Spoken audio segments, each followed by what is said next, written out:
What's up, guys? Welcome to the flip. Come in, check it out. So this is a 4 2.5. It's about 2,200 square foot. And let's check it out real quick. So I bought this house off Facebook Marketplace, but I found the deal off Facebook. Came in with the owners and walked into a situation where these owners had 4 dogs in this house with no back fence. So imagine the smell when you walked in here. They had a really tough time selling it. And so we took it and did a huge rehab with it. So where I'm standing now, there was a wall that separated the formal dining with the living room. So we wanted to open that up, right, to update it. It's 2010 build, but we wanted to update it and open it up. So that's exactly what we did. We left the same light fixture here and changed the ceiling fan. But as you can see in the house, all fresh paint, which if you're a newbie and you're trying to save money and you're tight, if you can get away with doing some things yourself, like painting, it's pretty simple and you can YouTube it. That's what I did and saved a lot of money. And I had my painter help me with a couple of rooms, but to speed it up. But anyway, so we knocked this wall down. We had old laminate in here in the living room, in the kitchen, in the dining room. And so what we did was we put down an engineered vinyl plank. And this is a commercial grade 20 mil wear layer, 7mm thick. So it's a nice floor. You can get it under liquidators, but super nice, and it was relatively cheap. So we put that throughout the whole house. So imagine 4 dogs in here, and I think even 1 cat with carpet and an AC that was broken upstairs. So we had to do a lot of work to get this thing ready, right? So if you come in here, in the living room we had an all brown level 1 granite. So we came back with a lighter color, obviously updated granite color, 3 centimeter. We painted the cabinets, they were like an oak, like a stained oak. We want to update those, paint those white, put a nice backsplash in, all updated just to make it more modern. We updated all the appliances with stainless appliances. You got your stove, your microwave, and on the back side here you got a sink, your dishwasher. And then a big selling point that you may not be able to see in the video, but we've got a huge backyard here. It's a 10,000 square foot lot. So we got a huge backyard, so it's a great family house and plenty of room for a pool and that kind of thing. So let's go in here to the walk you to the hallway, to the master bedroom. So we've got a half bath downstairs, which is a bonus. You don't find that in many houses around here, so we had to update the half bath. And what you'll notice as we go along is we've got the same granite throughout the whole house so that it flows nicely in the same paint color, same paint scheme, okay? So you got your half bath in the hall, and it comes directly to the master bedroom. So you got a good sized master bedroom. We updated all the fixtures except for this fan. This is the only fan we want to save a little bit of money. It's in good shape, so why not save it, right? And then we, again, since this is a waterproof floor, we kept that floor flowing nicely to all the bathrooms. So we don't have to worry about putting tile down in the bathrooms. This will work just the same. I'm going to take a look in the bathroom. Again, we did the granite. It's got a nice double sink in there. And yeah, it's a good size. Let's go check out the upstairs. So you got 1 bedroom downstairs, a master bedroom, and a half bath. And then the master bath, and then upstairs we've got our 3 bedrooms, and they're all good sized bedrooms. So from this point on, it was all carpet. So we had carpet on the stairs, and then carpet in all the bedrooms here. And you'll get a look at the before pictures, and you'll see the before and after pictures and what that carpet looked like. And you can only imagine the smell that we had to deal with also.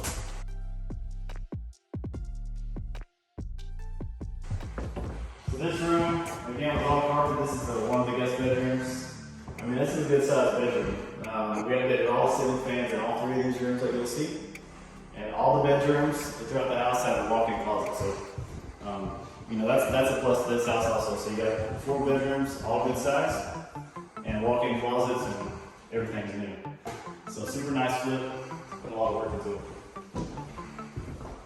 In here you got your guest bathroom. Again, double vanity, so that's nice. And as you notice, the same granite, same everything. So then in between that, you got your second guest bedroom.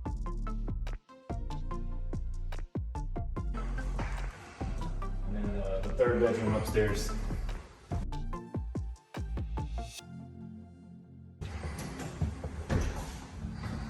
So again, like I said, all new paint, kept it the same throughout the house rather than changing paint colors. That's something, a little tip that I learned from an old landlord, is to keep your paint scheme the same so that you're not, when you come back to touch up after a renter, you don't have to worry about trying to find that paint again. You just keep it simple. And this paint color I have in all three of my wells here, so it makes it easier for me when I have to go back and do a turn. All right. Hey everybody, thanks. This is Clint Galloway. Thank you for inviting us out here in Corpus today. Tell everybody about yourself. Yeah, so my name's Clint Galloway. I've lived in Corpus since 2004.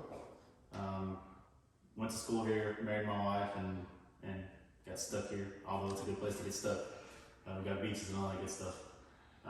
But yeah, so I got into real estate just only 2 years ago, and I think we're gonna talk a little bit about that. Yeah. What inspired you to jump into real estate?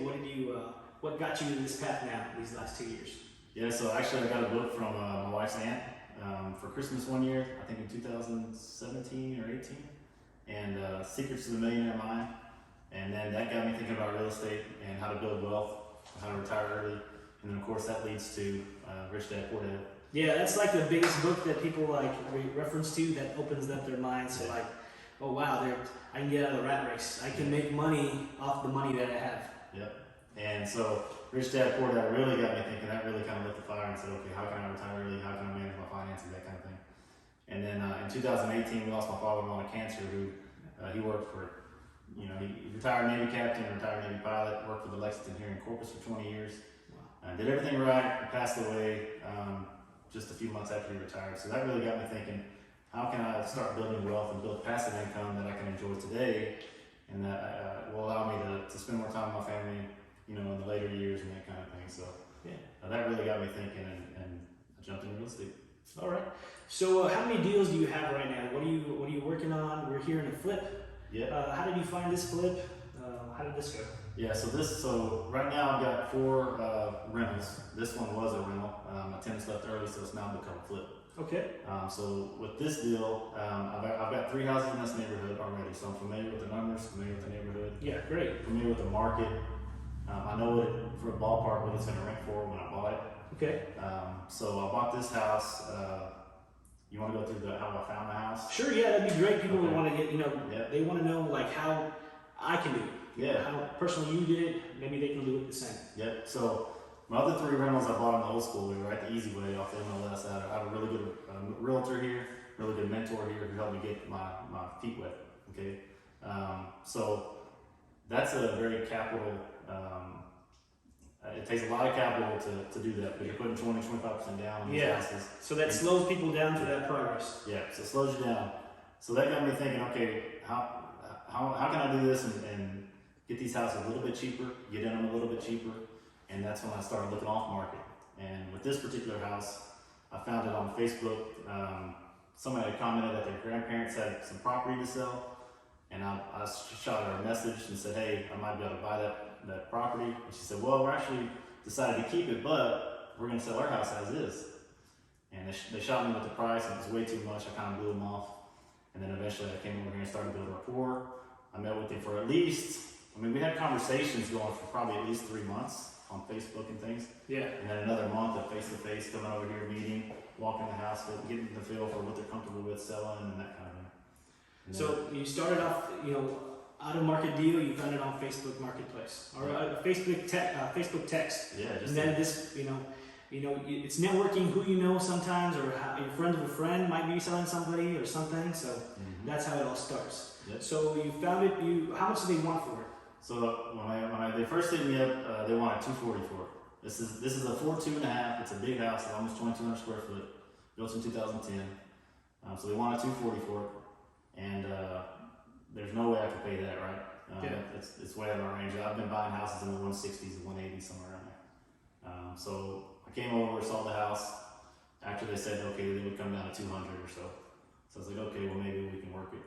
Everything's negotiable. Yeah, everything's negotiable. So I started building that rapport, Yeah. And I will say that they're very good owners. They're really good people. So we built a good relationship, and ended up, they let me know that they owed 160 on the house, so I kind of knew what they owed, which was a benefit to me, right? Yeah. And so at that point, based on the work that it needed, I knew what the ARV might be. All right. And based on the work that I saw it needed. What is an ARV? Someone that doesn't know what ARV is. So ARV is after repair value. Okay. Basically what the house is worth after rehab. Yeah. Okay. So I knew kind of in the back of my mind what that would be. Now, of course, COVID happened, and now the ARV is a lot higher than what I expected. Okay. So anyway, we settled on 170 was the buying price. 170. Yeah. Right. And we got it listed on the market for 285 today. Yeah. And it's gonna most likely get that or better with the way the market is. The market is hot right now. People are just, jumping into deals. They're looking for deals. There's not a lot on the market. Every day I look for, I'm looking for multifamily. I can't find it. People are looking for single family homes. It's just on fire. Yeah. Everything's on fire right now. Yeah. All right. So Clint, what's the goal? What's the end goal? You said that your father-in-law passed away and you want to have, spend time with your family.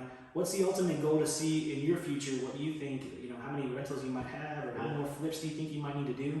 Yeah, so with this being my first flip, well, it's really my second flip. I did a partner flip, was my first deal. I got a partner, so we didn't really make any money, great learning experience. Yeah, No money. But it led me to the contacts that I have for this house. So, okay, like a lot of people say, you're not going to make a home run on your first deal always. All right. But I really made some good connections. So, the flip, this particular flip has helped me learn that, hey, you can really accelerate your wealth by flipping into long-term holds, which is exactly what I'm going to do with this.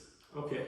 So with the profits from here, you're going to look for another long-term hold. Yep. So what I'm going to do with this is a 1031 exchange, which I don't know if most folks are familiar with the 1031 exchange. Well, everybody's in the news right now talking about 1031 exchange, Yeah. but the whole point of it is that you're able to move that money and buy something within 30 days. I think it's 30 Yep. days. Oh no, within 45 you have to Yeah. identify it. You have 45 days to sell your home, move the money into there, and then go buy a larger property or something that was worth more, and then you can, never have to pay taxes. So you can do it multiple times. Yep. There's a little bit of the law right now, but it might not change. We're just gonna see where that goes right now. Yeah, it's really a tax deferment tool. Yeah. And Biden's had talked about maybe changing that, but if that's up to $500,000 profit. So Yeah. with this house, I'm not even worried about that. Yeah. Yeah. So you have 3 long-term holds right now. The ultimate goal is how many? 10 to 20 is my goal. 10 to 20. It's my short-term goal. Now that can change. Obviously finding capital and that kind of thing, and those barriers to entry. But the more flips I can get under me like this, the more deals I can find off market, that will accelerate that and probably go beyond that, because once I get going, it's hard for me to stop. Yeah, I mean it's addicting. Once you get that first deal, you sign that check. It works. The numbers work. I'm going to get a check every month. Every first of the month, I'm getting my rent payments, and that's paying down the loan. That's helping me increase the value of this house. Yep. That's lowering your debt. You just want that next deal. Yep. I got my first fourplex, and less than a couple months later, I got another fourplex. In 13 months, I had 9 doors. Because you just want that. You see the numbers. The numbers they do work. Yep. Yeah. Once that ball starts rolling, and my wife will tell you, it becomes a little bit of an obsession for me. Yeah. Because I gotta have more. What's next? And people once you talk about real estate, people just want to, Yeah. they love the enjoyment of just like talking about real estate all the time. Yeah. All right, Clint, thank you so much for giving us your time, inviting us out here, and from now we're going to show up the rest of the property. Thank you. Check it out. Thanks.